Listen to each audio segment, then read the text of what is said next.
Salut à tous, j'espère que vous allez bien. On se retrouve aujourd'hui pour une nouvelle vidéo. On va revenir sur l'actualité du FC Barcelone, du Mercato et évidemment la reprise du championnat espagnol qui arrive dès samedi pour le FC Barcelone.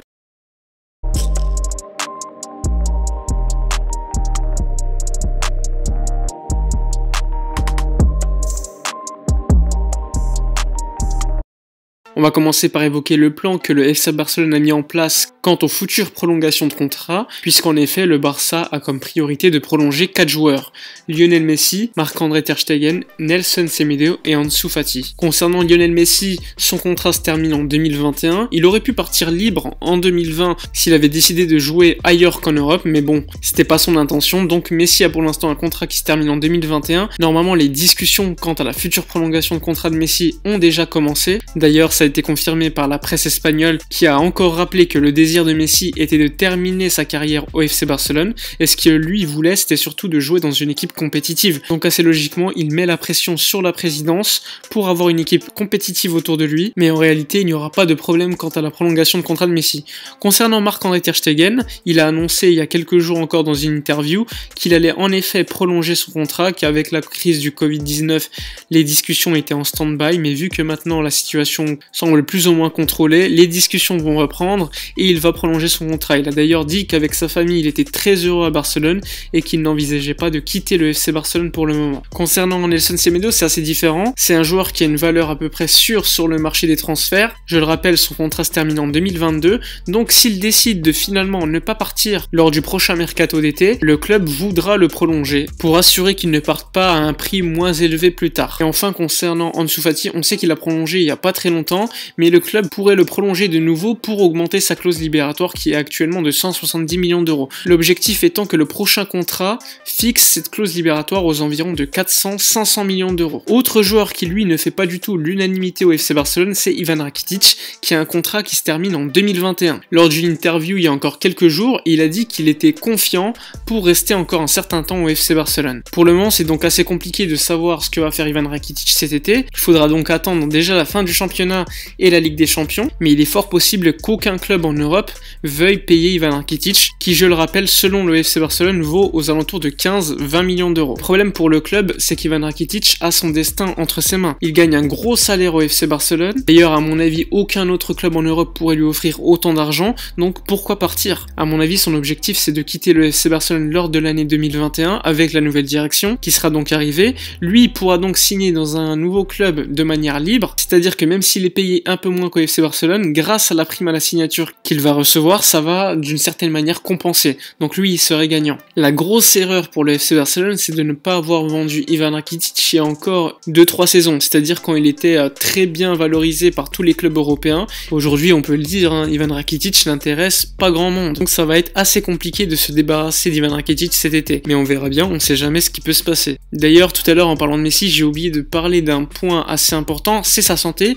puisque dernièrement je vous avais fait une vidéo où on avait quand même certaines frayeurs concernant Messi, puisque certains médias disaient qu'il était bien blessé. Du coup entre temps le FC Barcelone a bien confirmé que Messi avait une contracture à la jambe droite. Les médias catalans ont ensuite continué à démentir l'information du Barça en disant que Messi était bien blessé mais que c'était une blessure musculaire et qu'il faudrait aux alentours de 7-8 jours pour que Messi se remette totalement. Donc depuis l'entraînement de mardi, Messi était bien blessé et du coup il s'entraînait en gymnase et normalement pas de souci pour Messi, il devrait bien être présent pour le match contre Majorque, puisqu'aujourd'hui d'ailleurs il s'est entraîné de nouveau avec le groupe et heureusement tout s'est bien passé. Concernant Luis Suarez qui était absent depuis 5 mois suite à une opération au genou, même s'il s'entraînait avec le groupe depuis la fin du confinement en Espagne, il n'avait pas encore l'autorisation médicale pour jouer des matchs. Il y a quelques jours il a eu enfin cette autorisation médicale, donc lui aussi devrait être bien présent et titulaire contre Majorque. Au niveau du mercato, il y a encore eu quelques nouvelles. Il y a quelques jours je vous parlais de l'éventualité pour Sergi Roberto de rejoindre Manchester City. Cette semaine, on a eu confirmation de cette information par Fernando Polo, journaliste de Mundo Deportivo, qui est assez proche des joueurs et qui est donc assez fiable.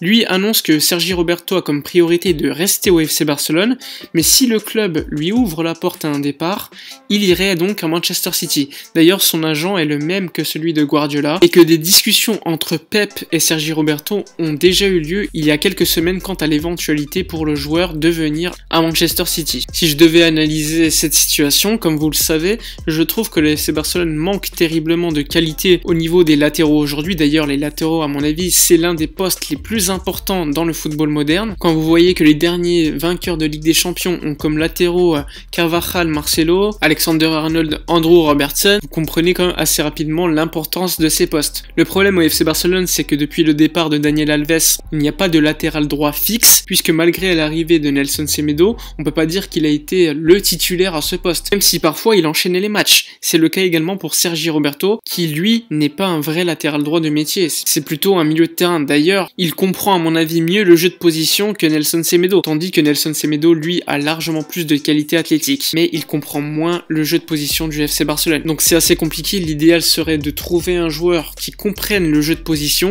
et qui soit athlétique, mais dans le marché actuel c'est assez compliqué de trouver un tel joueur. Sergi Roberto, pour moi c'est un véritable couteau suisse, il est capable de jouer à quasiment tous les postes, mais on peut pas dire qu'il joue à un niveau exceptionnel. Je dirais même qu'à chaque poste il est plutôt moyen, même si évidemment il est capable de sortir certains matchs très intéressants, mais sur une saison au niveau de la régularité, on peut pas dire que ça soit un joueur d'une grande qualité, que ça soit au milieu de terrain ou encore comme latéral droit. Donc dites-moi en commentaire ce que vous pensez de Sergi Roberto, si le club devrait le vendre ou le garder et vendre prioritairement Nelson Semedo. Autre rumeur, j'ai envie de vous dire une rumeur qui revient chaque année, elle concerne le Brésilien Neymar. Cette fois-ci la rumeur ne vient pas des journaux catalans, mais des journalistes brésiliens. Donc le média brésilien qui sort l'information dit que Neymar a toujours envie de revenir au FC Barcelone. Pour l'instant l'information ne me choque pas puisque c'est chaque année la même chose, on sait que Neymar essaie de revenir au FC Barcelone. Ensuite l'information elle dit qu'avec la crise du Covid-19, les négociations ont été suspendues, mais que le joueur espère quand même revenir en Catalogne lors du prochain mercato. Le joueur dit que de nouvelles tentatives seront faites. Dès lors que les journaux catalans ont vu cette information, ils ont relayé en disant que le PSG pourrait libérer Neymar à un certain prix, et ce prix ce serait 175 millions d'euros. Donc déjà à mon avis cette information est à moitié crédible, puisque je peux comprendre que Neymar puisse revenir au FC Barcelone, mais qu'une tentative sera faite, j'y crois pas du tout, puisque comme vous le savez, le Barça est en difficulté financière. D'ailleurs la direction a de nouveau demandé aux joueurs de baisser leur salaire. Les joueurs pour l'instant n'ont pas répondu puisqu'ils sont réticents, donc ça m'étonnerait fort qu'on tente en parallèle de signer Neymar 175 millions d'euros. C'est à mon avis impossible, en tout cas pour cet été, mais ça va être très intéressant à suivre, puisque Neymar a un contrat qui se termine en 2022, c'est également le cas pour Kylian Mbappé. Le Paris Saint-Germain pourrait se trouver dans une situation assez compliquée l'été prochain si aucun des deux joueurs souhaite prolonger leur contrat. À ce moment-là, ils seront obligés de vendre leurs joueurs à un prix beaucoup moins élevé que prévu. Enfin bref, n'hésitez pas à me dire en commentaire ce que vous pensez de la rumeur Neymar, si vous y croyez ou pas, et si vous pensez qu'il faudrait le signer lors de l'été 2021. D'ailleurs en 2021 c'est les élections présidentielles au Barça, donc ça m'étonnerait pas que certains candidats disent qu'ils ont comme promesse électorale Neymar Junior comme signature. Enfin bref, on verra bien ce qui va se passer. Concernant Lautaro Martinez, ça fait pas mal de temps que je n'en avais pas parlé, mais il y a eu quelques informations qui sont sorties aujourd'hui. Barcelone aurait assuré aux agents de Lautaro Martinez qu'un accord entre l'Inter et le Barça allait avoir lieu. Le Barça proposerait 75-80 millions d'euros plus Junior Firpo, alors que l'Inter de Milan souhaiterait 90 millions d'euros plus Junior Firpo. Le problème c'est vraiment la valorisation de Junior, puisque le Barça considère que Junior vaut aux alentours de 35-40 millions d'euros, alors que l'Inter de Milan dit qu'il vaut 20 millions d'euros. Bon, soyons clairs, hein, Junior Firpo il vaut aux alentours de 20 millions d'euros, et Lautaro Martinez ne vaut pas du tout la somme que l'Inter veut. Donc les discussions vont continuer. Il y a eu certaines rumeurs qui parlaient de Real Madrid ou encore de Manchester United qui seraient intéressés par Lautaro Martinez, mais le clan Martinez aurait démenti et voudrait que le joueur aille au FC Barcelone. D'ailleurs, ils auraient déjà refusé une prolongation de contrat à l'Inter de Milan. Donc le feuilleton va encore continuer, mais il y a quand même une certaine confiance qui me laisse perplexe. De toute façon, comme je vous l'ai dit, Lautaro Martinez c'est un numéro 9, et au Barça on a beaucoup trop de joueurs d'axe, et on aurait dû, à mon avis, avoir comme priorité un ailier fiable. En tout cas, la presse italienne, elle, dit qu'il y a un accord entre Lautaro Martinez et Antonio Conte, et dans cet accord, Lautaro Martinez dit qu'il va se donner à fond pour l'Inter de Milan tant qu'il sera joueur du club. Pour le moment, c'est quand même assez flou, on ne sait pas si l'Inter de Milan va finalement céder à un prix inférieur à la clause libératoire, ou si finalement l'Inter de Milan va garder le joueur. Donc dites-moi en commentaire votre pronostic quant à l'avenir de Lautaro Martinez, s'il va rester à votre avis à l'Inter de Milan, ou s'il va bien rejoindre le FC Barcelone. Concernant Pjanic, il n'y a pas énormément de nouveautés non plus. Un de ses amis a confirmé qu'il était fan du Barça et qu'il regardait tous les matchs. La presse catalane dit qu'en effet Pjanic veut aller au FC Barcelone et s'il ne pouvait pas aller au FC Barcelone, il resterait à la Juventus de Turin. Il y a certaines rumeurs également avec le PSG et Chelsea, mais sa priorité serait donc le FC Barcelone. Pour le moment, rien n'est fait puisque la Juventus de Turin demande Arthur et Arthur lui veut rester au FC Barcelone. Donc pour l'instant tout est bloqué. Enfin bref, c'est la fin de la vidéo. Je compte vous sortir 2 vidéos cette semaine, donc une vidéo pour vous parler du match Mallorca-FC Barcelone qui aura lieu samedi prochain.